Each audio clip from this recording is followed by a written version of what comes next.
Amém. Que bom, que privilégio estarmos aqui com os irmãos nesta manhã de sábado para junto nós estudarmos um pouquinho a palavra do Senhor. Trago aqui o abraço da igreja de Santa Rita.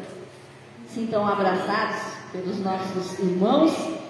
E é um prazer ser um instrumento nas mãos do Senhor nesta manhã para transmitir esta mensagem. Não vou falar nada que você não saiba. Talvez você já tenha até ouvido esta mensagem. Eu creio que o Giana, a Tiele, o Zaqueu, com certeza.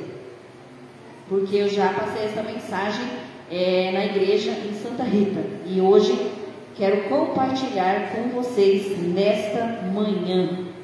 Mas antes eu quero fazer aqui um concurso com vocês. Quem gosta aqui de concurso? Tem dois aqui que gostam de concurso. Muito bem. Eu vou falar um personagem. Eu vou falar um pouco do personagem e vocês vão responder. Quem é esse personagem? Quem é essa pessoa? De quem eu falo? Beleza? Muito bem. Essa pessoa, ela é descrita na Bíblia com muitas páginas. Tá? Uma pessoa descrita na Bíblia com muitas páginas. E nas páginas que descreve esta pessoa, não há nenhuma menção de pecado. Calma, ainda não terminei. Espera um pouquinho, vocês estão afiados. No vestibular. Ele viveu entre 12, ele foi negado, ele foi traído, foi vendido pelo valor de um escravo, foi violentamente tentado, mas não cedeu. E pela sua fidelidade, justiça, graça, perdão, ele salvou o universo. De quem eu vos falo? Jesus. Será que não é de José não? Você não está enganado não? Não. Até achei que era José, mas então vamos prosseguir. Então, como ficou meio dúvida, uns achou que era Jesus, outros achou que era José, vamos prosseguir. Esta pessoa, ela é descrita como extraordinariamente belo. Depois do trono, ele é o maior de todos. Mas um dia, ele começou a olhar para si, olhar para o trono, olhar para si, olhar para o trono e pensou: eu que deveria estar ali. E ele inculcou tanto isso na sua mente que ele não só tentou tomar o trono, mas também influenciar uma quantidade significativa, de habitantes, para que inculcasse também na mente para ir contra isto.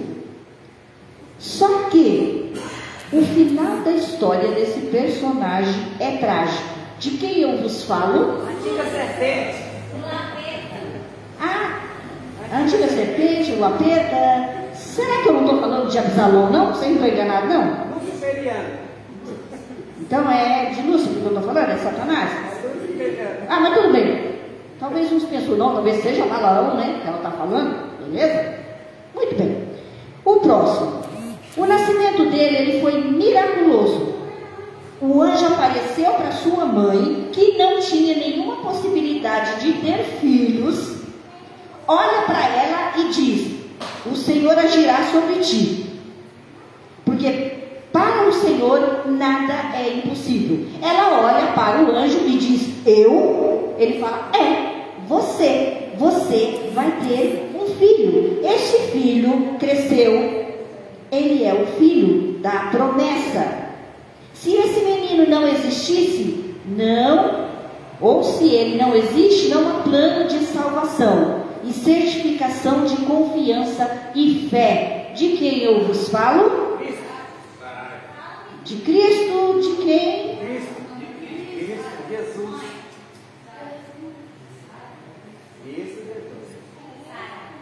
Eu disse que o nascimento dele foi miraculoso. O anjo apareceu para sua mãe, que não tinha possibilidade de ter filhos, e disse que ela teria um filho. Esse filho cresceria. De quem eu vos falo? Se não foi ele, só fica só Isaac. Não foi Jesus, é Isaac. Vocês viram? Ou Sansão. Vamos ver, deixa eu contar um pouquinho de novo, se vai acabar a dúvida. O nascimento dele foi miraculoso. O anjo apareceu para sua mãe, que não tinha nenhuma possibilidade de ter filhos. Olha para ela e diz: o Senhor agirá sobre ti. Porque para ele não existe nada impossível. Ela olha para o anjo e diz: eu? Ele fala: você terá um filho. Esse filho cresce, é o filho da promessa. E nele, neste menino, está concentrado o plano da salvação. Porque se ele não existisse, não haveria essa promessa de salvação para a humanidade. E com isso tem a certificação de confiança e fé em Deus. Jesus e Maria. Jesus e Maria. Para quem o anjo apareceu e disse que ela teria um filho? Tá, mas há outras histórias. O Jânio falou o nome. Sara, foi lá para Isaac.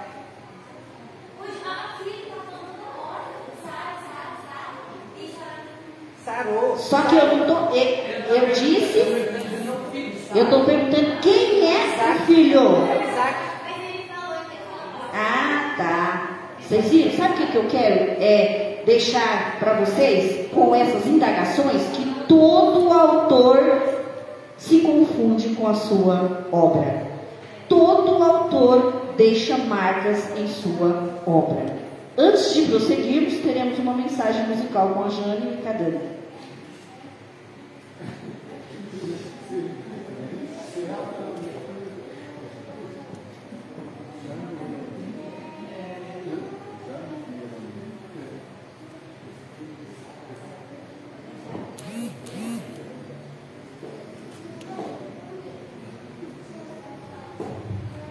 Ele salva?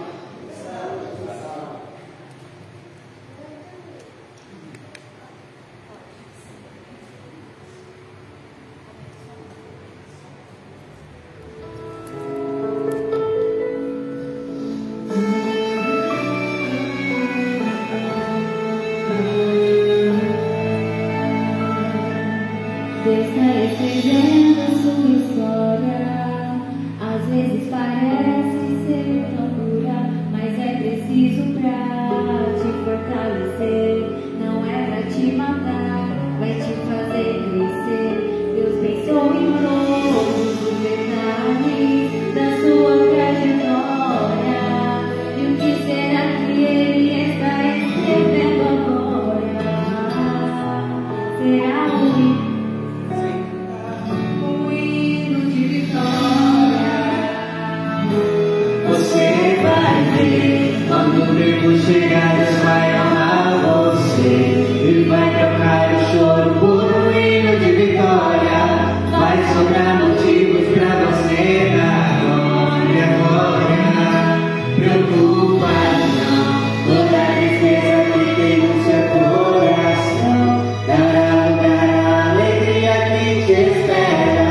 Persevera. E não vai parar, a ordem do Senhor é pra você.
Amém. Podemos orar e ir para casa.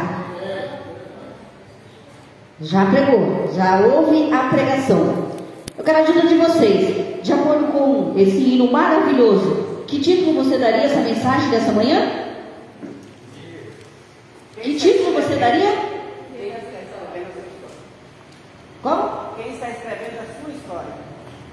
Quem está escrevendo a sua história? Amém. Deus seja louvado. Tomara que seja Ele realmente que tenha escrevido a minha história. E como eu fiz aquelas perguntas para vocês, e teve alguma hora que houve meio que uma controvérsia, é fulano, é ciclano, é bertrano.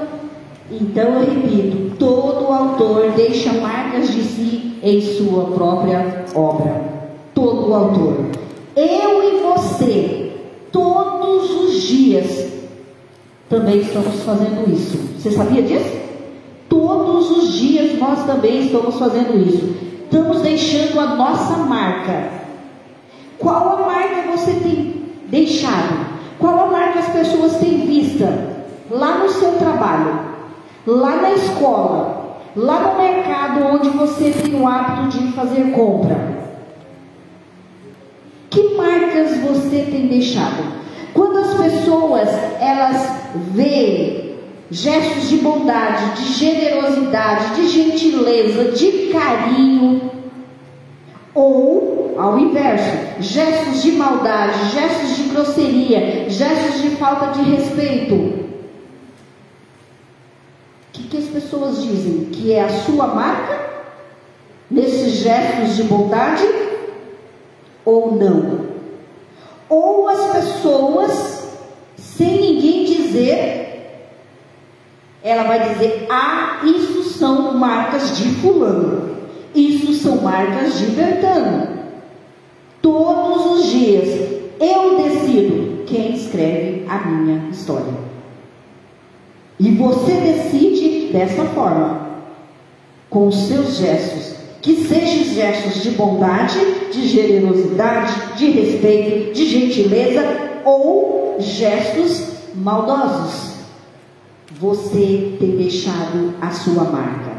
No momento em que eu decido, consciente ou inconscientemente, quem escreve a minha história, com certeza o autor da obra deixará marcas em mim.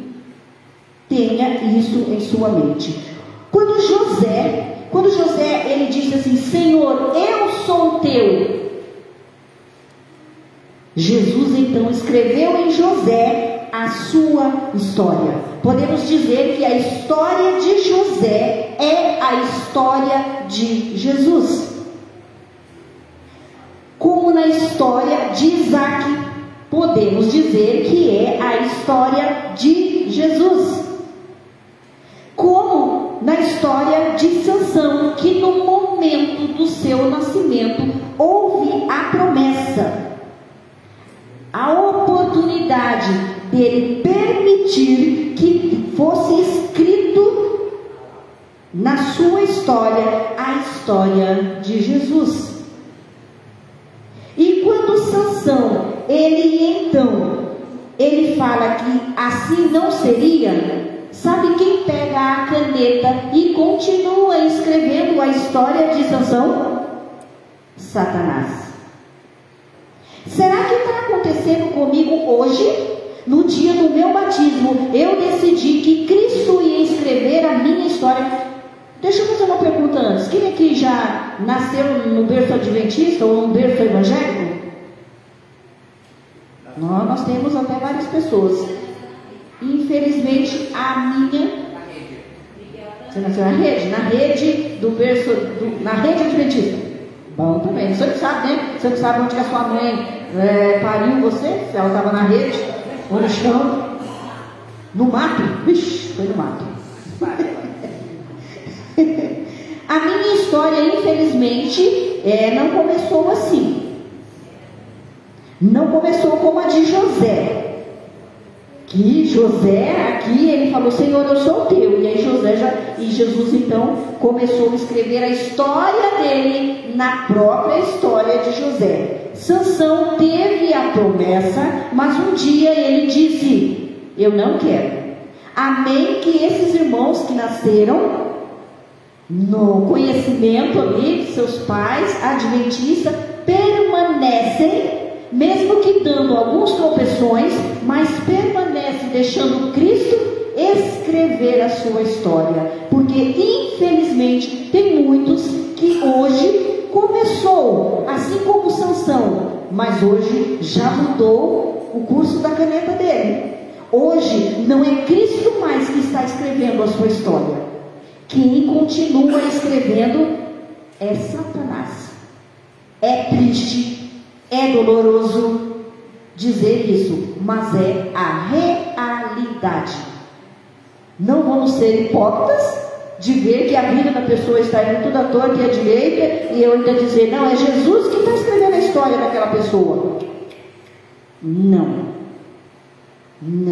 é, porque tem muitos que estão escolhendo, ao invés de ser filho de Deus, eles querem ser ou preferiu ser adotados por Satanás, e ele está escrevendo a história, e assim vai, e assim está indo por diante. Temos Faraó ele foi uma pessoa dessa forma, que permitiu com que Satanás continuasse escrevendo a história dele. Ele massacrou, brincou com Deus, massacrou o povo de Deus, viveu como Satanás e morreu como Satanás. Triste, mas é a realidade.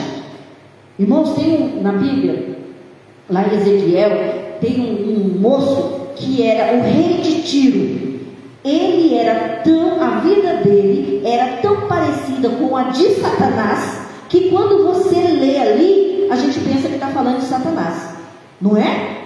O texto diz assim: como caíste do céu, ó estrela, né? Da manhã. Estava se falando do rei de Tiro, mas ele era tão parecido com o inimigo. Não é Satanás que é? Com a preta, né? Que é para lá, não é para cá, não é para lá. Que a Bíblia descreve como se estivesse falando do próprio inimigo. E aí, nesta manhã, eu te faço uma pergunta importante. Pelo menos tem que ser considerada por nós muito importante. Quem é você? Quem somos nós? Você sabe me dizer? Quem é você? Você é um pedreiro? Enquanto Jesus não volta? Você é um cidadão do reino dos céus, mas está aqui nessa jornada como um motorista até Jesus voltar? Você é uma cidadã do reino de Deus e está aqui como professor até ele voltar? Quem é você? Abra sua Bíblia no livro de Gênesis. Bem fácil para se encontrar. Vamos ver quem é eu e quem é você. Quem somos nós? Gênesis capítulo 1.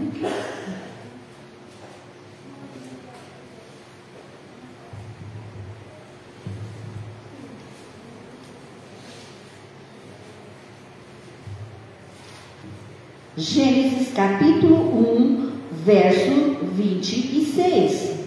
Não vamos ler já tudo, já de início, o verso não. Encontraram? Amém. Vamos lá. Eu te fiz uma pergunta. Quem é você? A Bíblia então disse, também disse Deus: façamos o homem à nossa imagem, conforme a nossa semelhança. Descobriu quem é você? Quem é você? Você é a imagem e semelhança de Deus. Paramos aí um pouquinho. Você é a imagem e a semelhança de Deus. Isso significa que tem umas coisas fundamentais aí para nós. Se a Bíblia está dizendo que eu sou imagem e semelhança de Deus, então é possível eu identificar a imagem de Deus. Quer dizer que Deus tem boca, que Deus tem nariz, que Deus tem cabeça, que Deus tem orelha. Não é isso que está falando aqui? Porque está falando, façamos o homem a nossa imagem. Aí as mulheres olham para mim, nossa, ela tem cabelo, ela tem nariz, ela tem a boca, ela tem os olhos, ela sorri. O homem olha também e a mesma coisa. Fala, então agora eu já posso dizer como é Deus. Então, se eu sou a semelhança de Deus, ainda muito mais ainda, irmãos, porque Deus estabeleceu imagem, semelhança e profundo propósito. E agora eu te pergunto, você crê que você é um ser criado? Quem crê? Ninguém falou amém? Amém. Eu te pergunto de novo, você crê que você é um ser criado? Amém? Então, se você crê que você é um ser criado, você não se define. É Deus quem define. Porque Ele disse, você é minha imagem e minha semelhança. Você não se define, porque quem define a sua obra é o autor. É o autor que define a sua obra. Se você quer saber quem é você e para que você serve, sabe para quem você tem que perguntar? Para Deus. Pergunte para Deus. E seguindo aqui o nosso raciocínio, eu te pergunto, para que você serve então?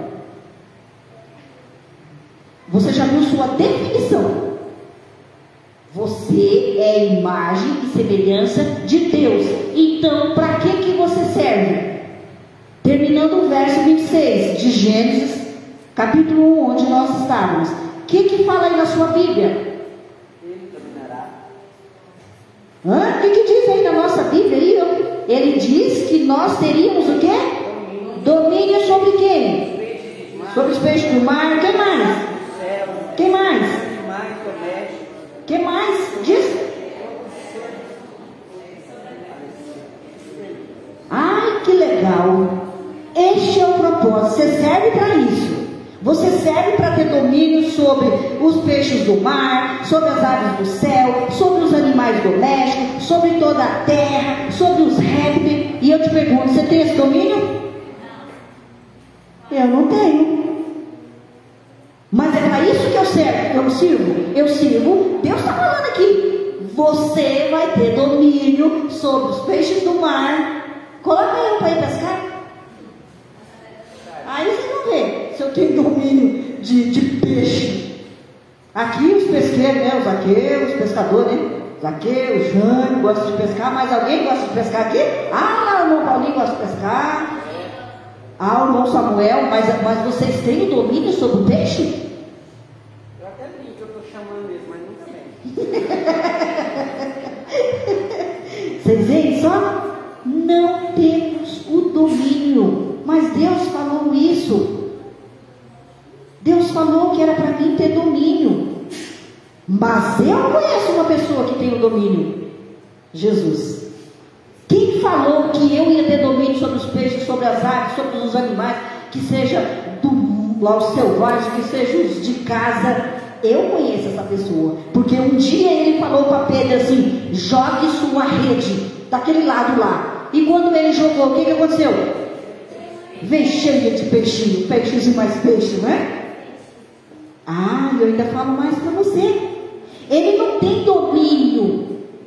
Ele não tem domínio só sobre os peixes, não. Sabia que ele tem domínio sobre o quê? O mar, aonde vivem os peixes. Quando chegaram para ele e falaram assim: não te importa que pereçamos? Não te importa que morramos? O que ele falou para o mar? Acalme-te, quiete. E o que aconteceu com o mar? Encerrou. Quando o povo começou a reclamar no deserto da comida. Ai, já estou cheio dessa comida. A gente quer carne. O que Deus fez? Mandou um monte de codorna. Olha só. Quando jogaram Daniel na cova dos leões, o que ele fez com a boca dos leões? fechou ali a boca dos leões. Quando ele falou para aquele paralítico, quando ele deu a ordem, levanta, o que o paralítico fez?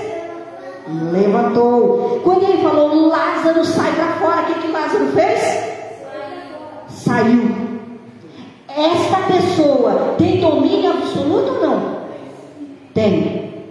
Mas ele falou que era para mim, que era para você também ter esse domínio. E o que aconteceu que eu não tenho?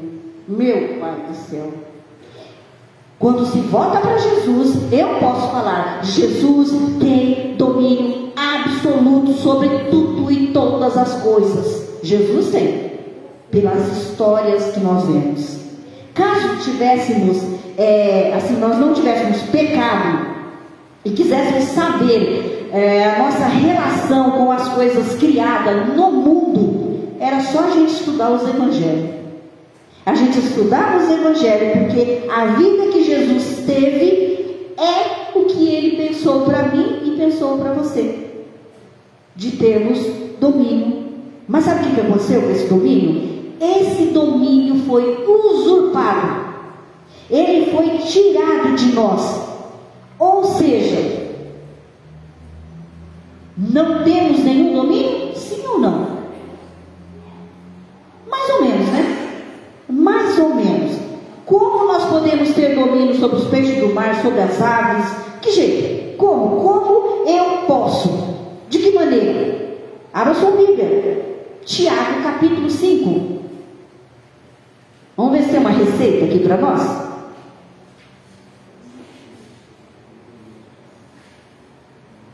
Tiago capítulo 5, verso 16. Já encontraram? Pode ler para nós?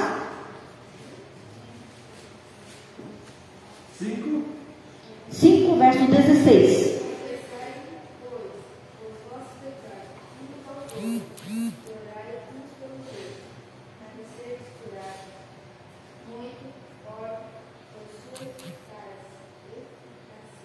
Isso. Muito bem. Vocês viram aí uma receita? Prestaram atenção?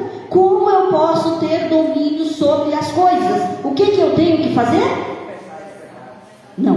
Não é confessar meus pecados. Orar. Você quer ter domínio sobre alguma coisa? Ore.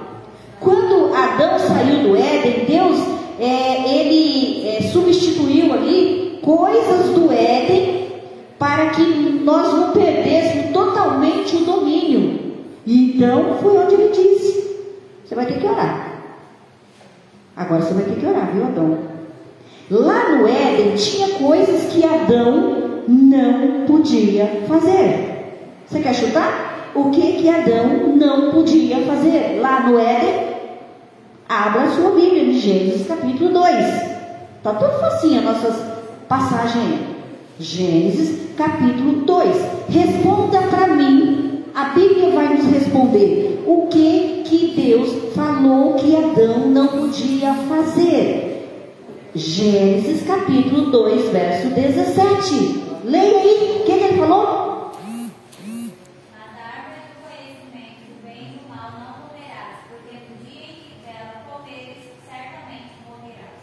O que Adão não podia fazer lá no Éden?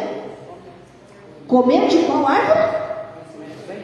A árvore do conhecimento do bem e do mal. Mas também tinha algo que Adão tinha que fazer. Verso 16 do capítulo 2. O que ele tinha que fazer? Lê aí. O Senhor Deus tomou o homem e o colocou no jardim do Éden para o cultivar e guardar. O verso 16 do capítulo 2. E o Senhor Deus ordenou ao homem: de toda árvore do jardim você pode comer livremente. De toda a árvore do jardim você pode comer livremente. Então é lógico, Adão podia comer livremente da árvore da vida. Ele tinha uma ordem: você não come do fruto da árvore do conhecimento do bem mal. Mas tem algo que você tem que fazer, Adão. Você tem que comer do fruto da árvore da vida.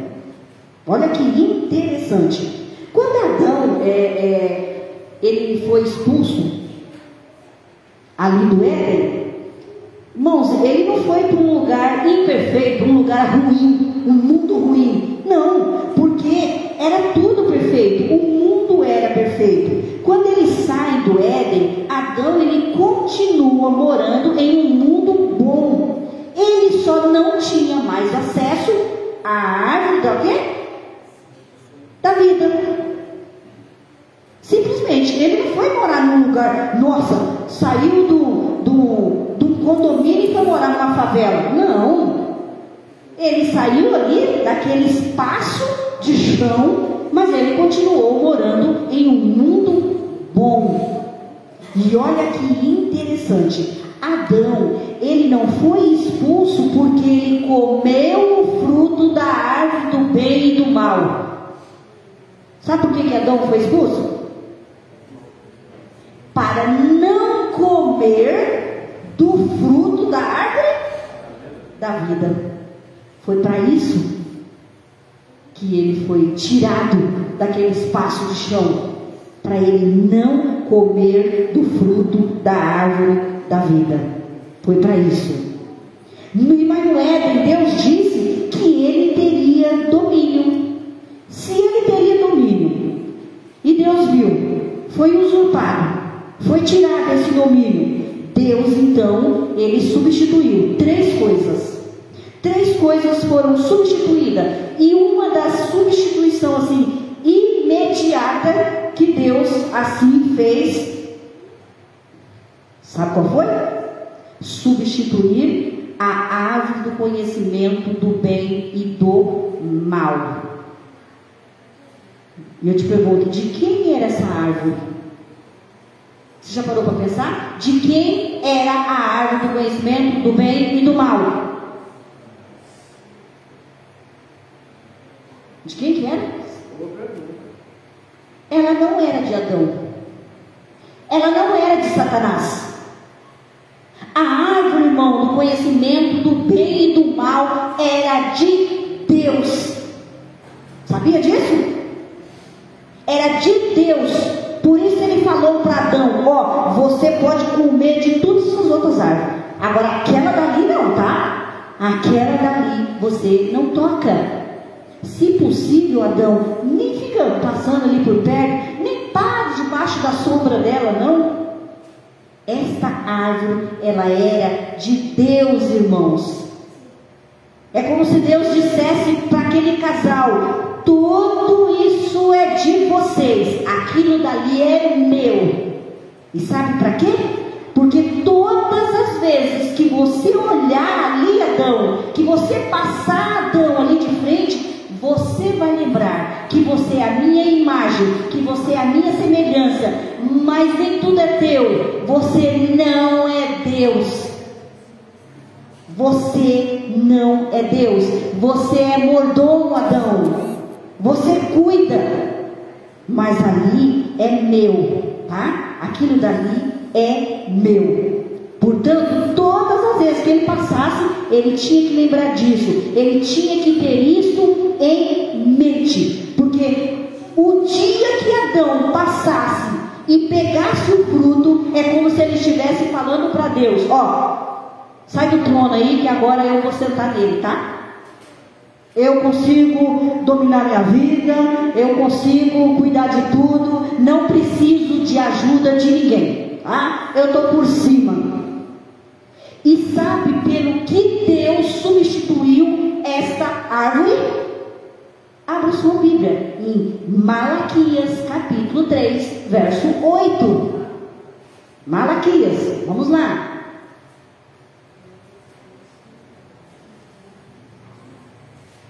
Eu posso seguir por aquele relógio ali? 5 para as 8, ou 4 para as 8. Oh, beleza, tá cedo, né? Já é 11h40? Nossa, eu nem comecei a falar. Vocês já cansaram? Não, mas nós temos que entender o final da história, não tem? Malaquias capítulo 3, verso 8. O que diz aí na sua Bíblia?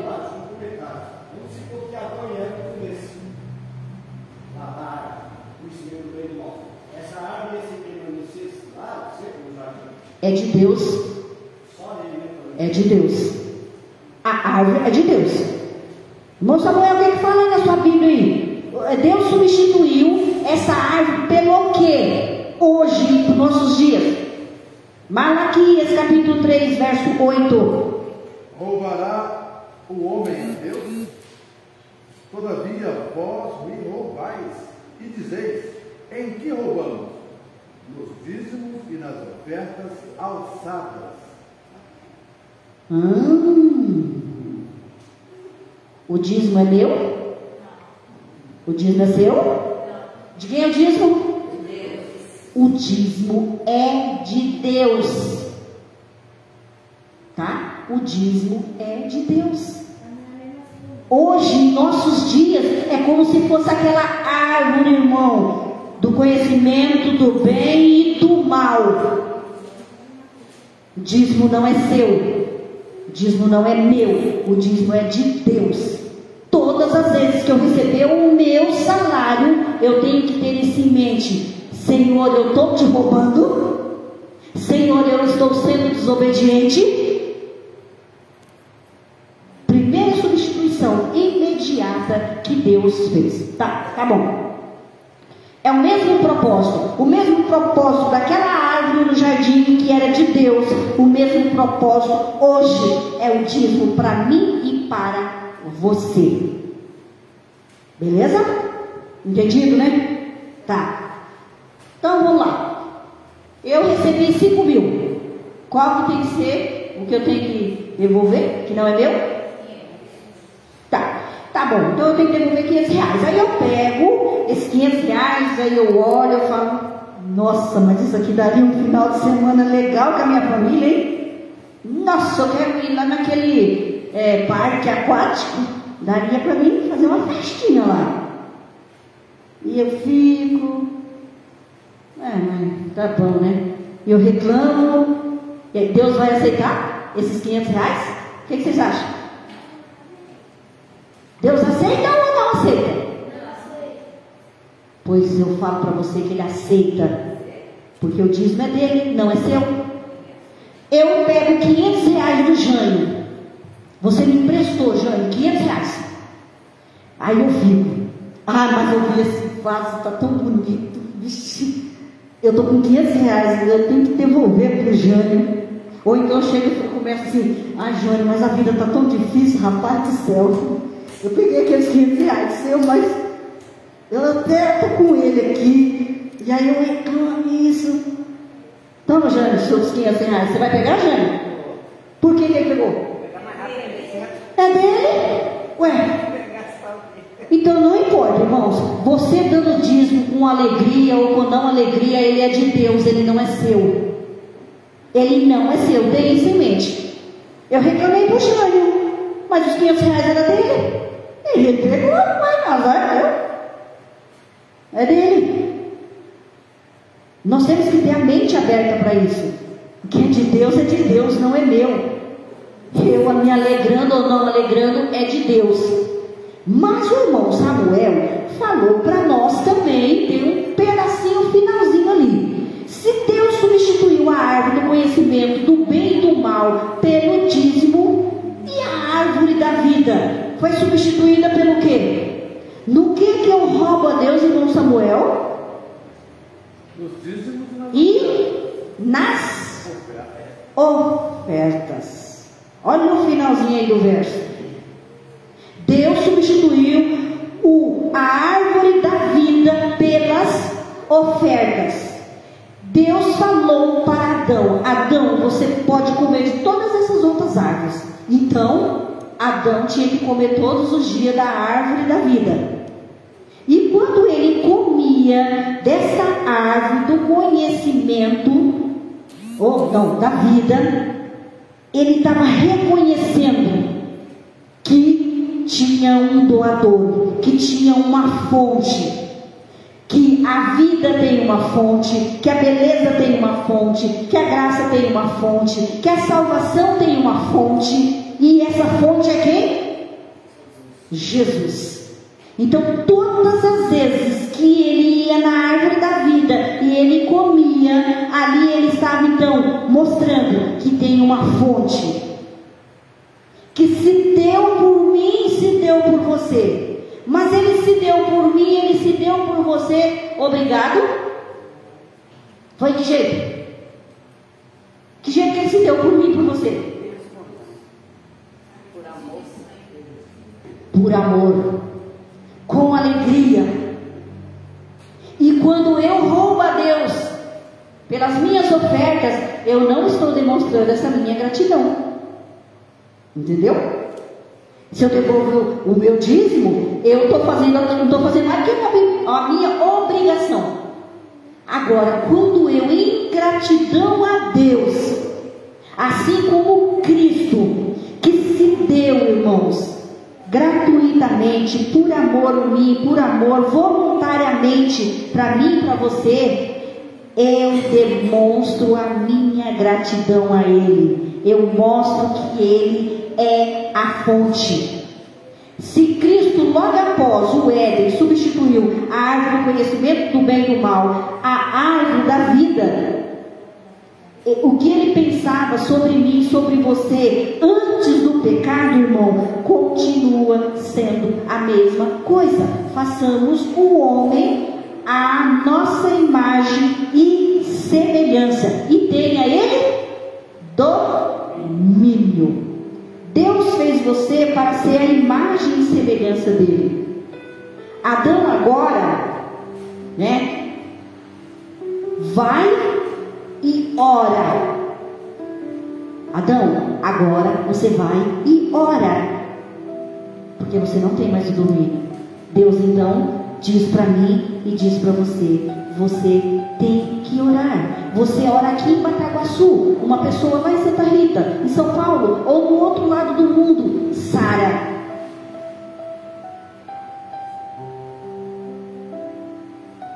Elias orou e ficou 3 anos e meio sem chuva. E Deus então falou: Elias, já passou 3 anos e meio, está na hora de chover. Ah, tá, Senhor, o que eu tenho que fazer? Vai para o monte, Elias, ora, vai lá, ora, Elias. Josué orou e o sol parou. Ezequias orou e a terra parou. Então você ora e as coisas acontecem. Quando nós fomos nos afastando do propósito de Deus, que era termos domínio, Deus então começa a usar mecanismo, irmãos, para que eu consiga ter domínio, se não absoluto, mas pelo menos um pouco de domínio. Ele não deixou nós navegando aí sem nenhum capitão. Ele fez isso por nós. Lá em Daniel, no capítulo 7, no verso 26 e 27, fala que Deus, ele se levanta, irmãos, ele se levanta e tira o domínio de Satanás para devolver para mim e devolver para você o Santo do Altíssimo, que é a imagem e semelhança de Deus. Deus fez isso.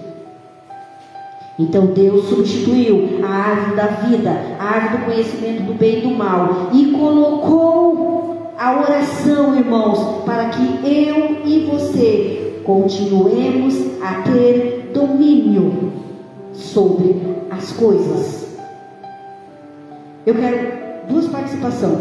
Primeira, Isaías 43, verso 7. 1 Coríntios 10, 31. E já vamos caminhando para o final. Isaías 43, 7. A irmã. 1 Coríntios 10, 31. O Zaqueu, muito bem. Quando a irmã terminar de ler, irmã, você já lê. Zaqueu, pode ler, irmã.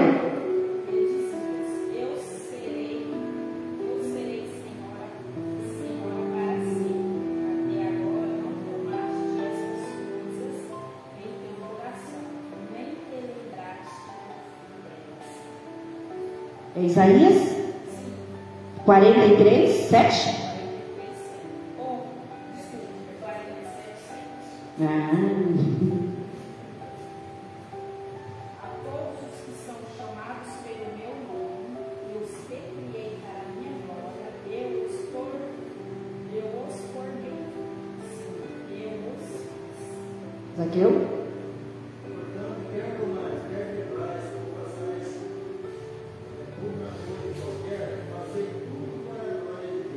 Amém? Deus te fez. E tudo que você for fazer é para a honra e glória de Deus. Se você casou, que o seu casamento seja para a honra e glória de Deus. Você estuda, você estudou, que seja para a honra e glória de Deus. Você canta, que seja para a honra e glória de Deus. Você vem à igreja, é para a honra e glória de Deus. Eu não tenho autoridade de chegar aqui na igreja e falar: não gostei do culto hoje. Quem falou que o culto é para você? Você veio na igreja cultuar quem? Adorar quem? Eu? Quem que você veio adorar? Deus. Se você próprio não gostou do culto que você ofereceu a Deus, imagina Ele. Está na hora de você melhorar. Está na hora de você melhorar. Eu não posso falar: tudo que eu faço seja para a honra e glória de Deus. Tá? E Deus dotou a mim e dotou você de dons. Então, se você canta, se você prega, seja qual for o trabalho que você faz, lembre-se, é para a honra e glória de Deus. Agora sim, vai ser minhas últimas palavras e vai ser final. Vocês conhecem a história de Jó, né? Tem alguém aqui que não conhece a história de Jó? Então, deixa eu contar aqui rápido aqui para vocês. Na história de Jó estava tendo um julgamento. E foi a presença de Deus, né? Os filhos de Deus. E quem é que mais apareceu ali? Satanás. Muito bem. E aí nessa cena a gente vê que tem um acusador. Quem é o acusador? Quem é as testemunhas? Os filhos de Deus, que são os anjos. E eu te pergunto: quem é o acusado? Quem é o acusado nessa história aqui de um julgamento? Jó? Não. Satanás, no início da conversa, nem falou em Jó. Sabe quem que falou em Jó? Deus. É Deus que é o acusado aqui. O acusador é Satanás, as testemunhas são os anjos e o acusado é Deus. Porque ele falou assim: você não tem capacidade de fazer com que o amor esteja na vida das pessoas. Quem te serve porque é conveniente. Porque Jó te serve porque ele é rico. Se ele fosse pobre, ele não te servir não. Jó te serve porque ele não tem dor. Porque a partir do momento que ele tiver dor, ele também não vai te servir não, ele vai parar. Então aqui o acusado é Deus. E Jó? Quem é Jó nessa história? Sabe quem é Jó nessa história? A prova de Deus. Você é a prova de Deus. Que Deus é amor, que Deus é justiça, que Deus é perdão. Eu sou a prova de Deus. Jó era a prova de Deus. Por isso que Deus permitiu que Satanás fizesse aquele reboliço todo na vida de Jó. E muitas vezes você passa por isso também, porque você é a prova de Deus. Não é você que é o acusado. Satanás não está nem se lixando se você vai perder ou não, se você vai perder a tua vida eterna ou não. Simplesmente ele quer chegar para Deus e falar para Deus: tá vendo? Olha lá, não dá mais. Simplesmente não é isso que ele quer. Lembre-se disso. Você é a prova de Deus. E vou para o final dizendo que nós somos criados para ter domínio. Somos filhos de um rei, portanto somos príncipes. Deus criou Deus criou você para que ele se tornasse conhecido participou da Sala 57? O pastor Wagner da Sala 57, ele tem uma frase muito bonita e ele diz: eu amo você, você é a parte visível de Deus, eu creio mais em Deus porque você existe. Ele fala desse jeito, olha que frase linda. E até de quando eu nasci, Zaqueu também, não estou passando em algumas outras igrejas, mas até o ano de 1993 foi quando Deus olhou para mim, Fátima. Deus olhou para mim e falou: eu te criei com um propósito. Eu defini você, você é minha imagem e semelhança, e você tem um propósito, mas está tudo errado. E então entra a Má e a Soraya na história, trabalhando com elas. E elas então me oferecem estudo bíblico. Isso já no finalzinho de 93. E Deus agindo de outra maneira diferente lá na vida do Zaqueu. Quantos aqui tem espinhela? Vocês já viram assim dizer? Estou com a espinhela caída, não sei nem o que é isso. Mas o Zaqueu tinha isso. Tinha uma espinhela que não deixava, não parava de cair. E Deus agiu lá de outra forma na vida do Zaqueu. E o Zaqueu, então, voltando no serviço, recebe-se um convite: vamos na igreja? Está acontecendo uns negócios lá, tem umas curas, tem uns negócios. E o Zaqueu, então, já, opa, eu estou com a minha espinhela, que caiu de novo. Levantei, mas já caiu. Embora eu sou construtora, ela não quer me obedecer. E o Zaqueu, então, foi. E Deus agindo lá diferente comigo, lá com a Má e a Soraya. E então, em 1994, no final da Zaqueu, mais ou menos, porque nós não chegamos de terminar nem o estudo, irmãos. Quem se lembra do pastor Juscelino? Eu e Zaqueu, 2 vezes. Eu devia. Em outubro, isso. Em dezembro nós nos batizamos, porque Deus olhou e falou assim: você é minha imagem e semelhança, tem um propósito, e você está desviada. E Deus, assim como agiu na minha vida, agiu na vida do Zaqueu e tem agido, eu digo para você que também tomou essa decisão. Você hoje está pregando com a sua vida. De que maneira? Sendo imagem e semelhança de Deus e buscando através da oração ter domínio sobre as coisas. Que bênção, né? Portanto, se você tem manchado a imagem de Deus com seus atos, não se demore para limpá-lo. Não se demore mais. Entregue a caneta nas mãos do Espírito Santo de Deus e permita, irmão, que Ele continue escrevendo a sua história. E assim, eu e você nos tornemos cópia de Jesus. Que Deus nos abençoe. Que Deus nos guarde.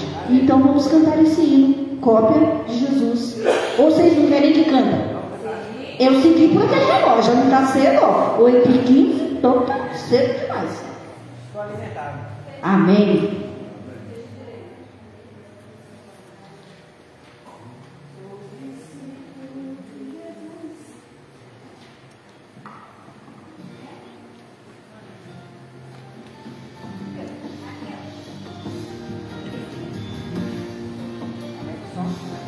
Com alegria, seja cópia de Jesus mesmo.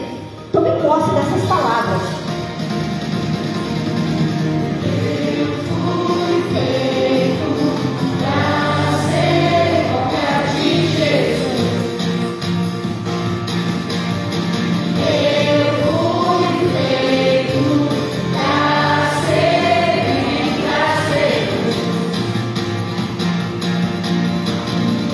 Eu fui feito para evangelizar.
Querido Deus, nós queremos ser seu discípulo.